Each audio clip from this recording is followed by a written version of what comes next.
Okay guys, so there are like a lot of people on the internet that talk a lot of, shit. In this video, I want to shed some light on this myth called the eat less and lose weight myth, all right?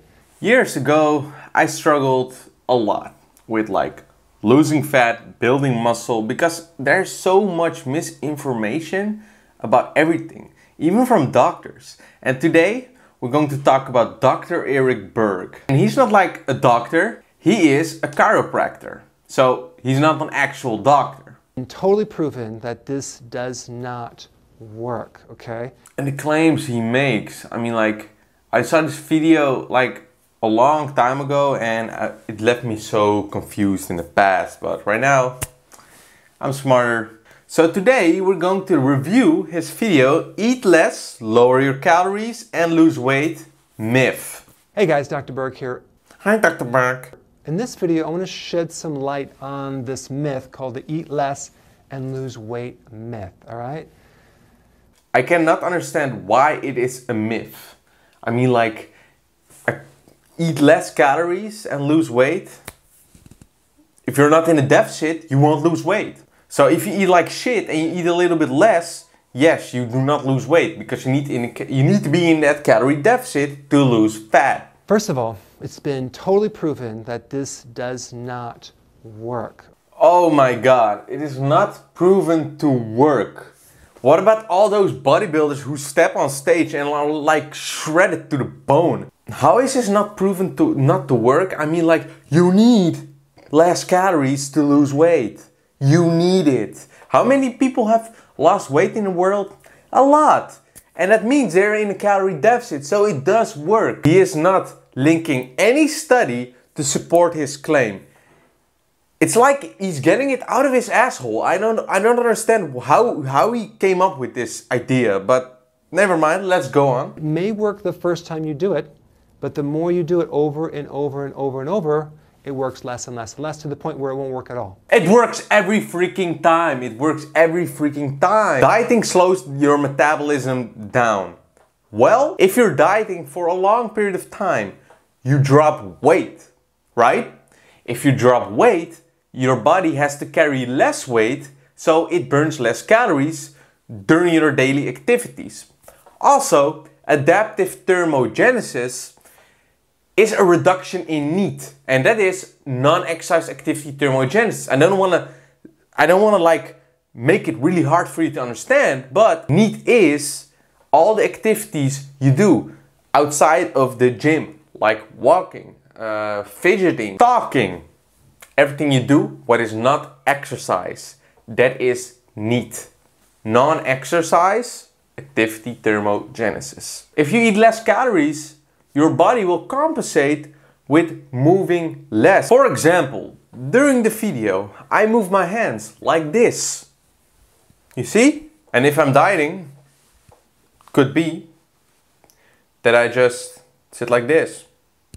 That is why I always recommend everyone to track your step count, because you can control how much you walk outside.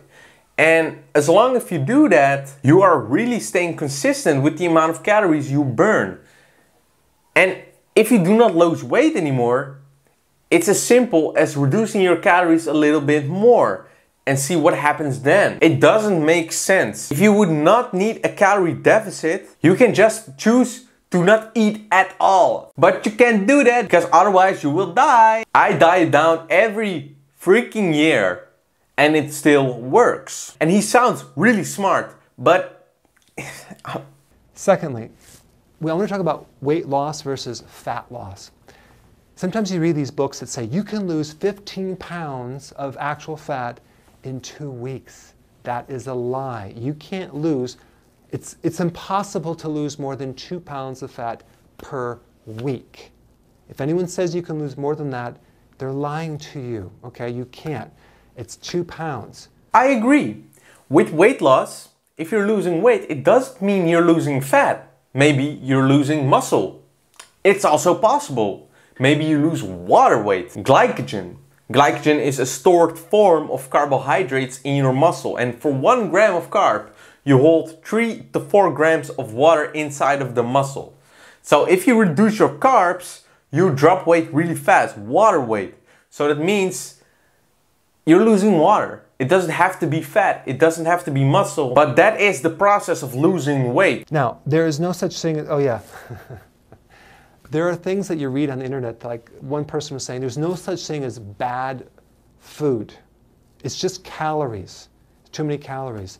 No, there is such thing as bad food. Probably the people that are telling you that are the people that are making sodas and donuts, and they're saying there's no such thing as bad junk food, just eat it in moderation. That is another myth. There are bad foods. I say to eat in moderation if you want to, and I don't own like soda company. And yes, there are bad foods. There are. So if we eat food, our body uses energy to digest that food. So not all calories are the same. If you eat like a chicken breast, you burn more calories digesting that chicken breast than just consuming straight out sugar. It doesn't do anything. There's almost no thermic effect of food. And that's what it's called, the thermic effect of food. So if your diet only consists of protein, chicken breast, you will lose more weight than if you would eat sugar alone. That's because protein has a higher thermic effect of food. So not all calories are the same. But guys, have your sweets in moderation. Now, if we want to lose fat, we want to study the fat cell itself and understand this little fat cell.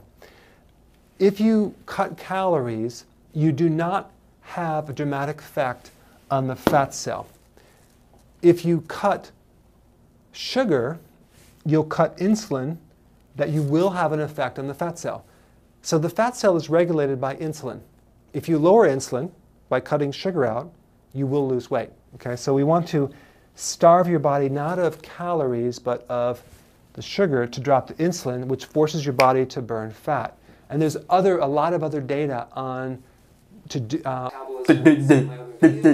elevated insulin levels do make it hard to break down fat. And because of this, some people avoid all things like bread, rice, etc. So simply said, carbs. Since carbs increase your insulin levels and insulin prevents fat breakdown, fat loss, well, this seemingly makes sense, but it's more complicated than that. I can't believe he's saying this shit. You can lose body fat even if you eat a high carbohydrate diet. Even if the high carb diet causes higher insulin levels throughout the day, it doesn't freaking matter. And when it comes to fat loss, what is more important than your insulin levels is your total daily caloric intake. Higher insulin levels prevent fat breakdown, and a caloric deficit causes fat loss.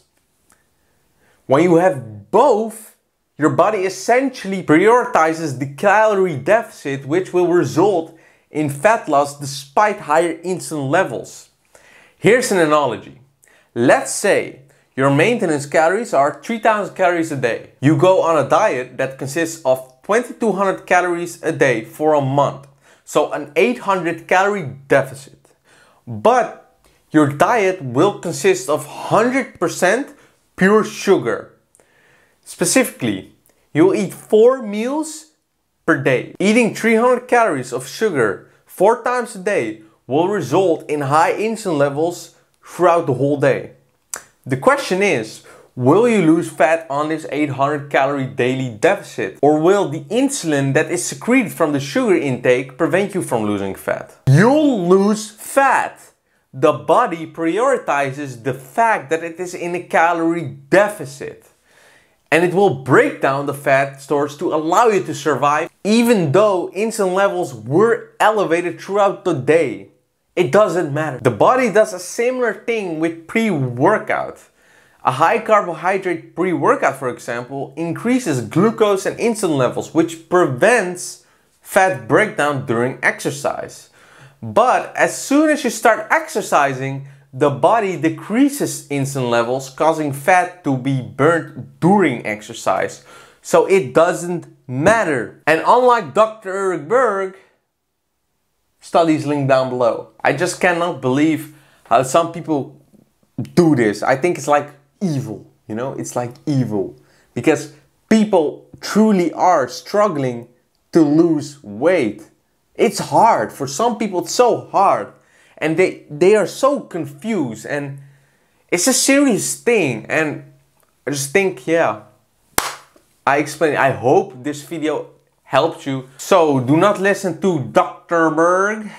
Listen to me. Listen to WolfyHunts. WolfyHunts actually wants you to lose fat. And yeah, Dr. Berg says you can not eat good foods in moderation. Can you do that? Can you eat clean your whole freaking life? Not touching that pizza just one more time. Listen to me then, because I tell you, do it in moderation so you can sustain this for life. So listen to me, bro. And if you like the video, like it, subscribe, because I put out a video every week, sometimes 2 and sometimes even 3. So you do not want to miss my videos. I love all of you guys and much love. Oh, and while you're here, subscribe to the channel because I put out interesting content.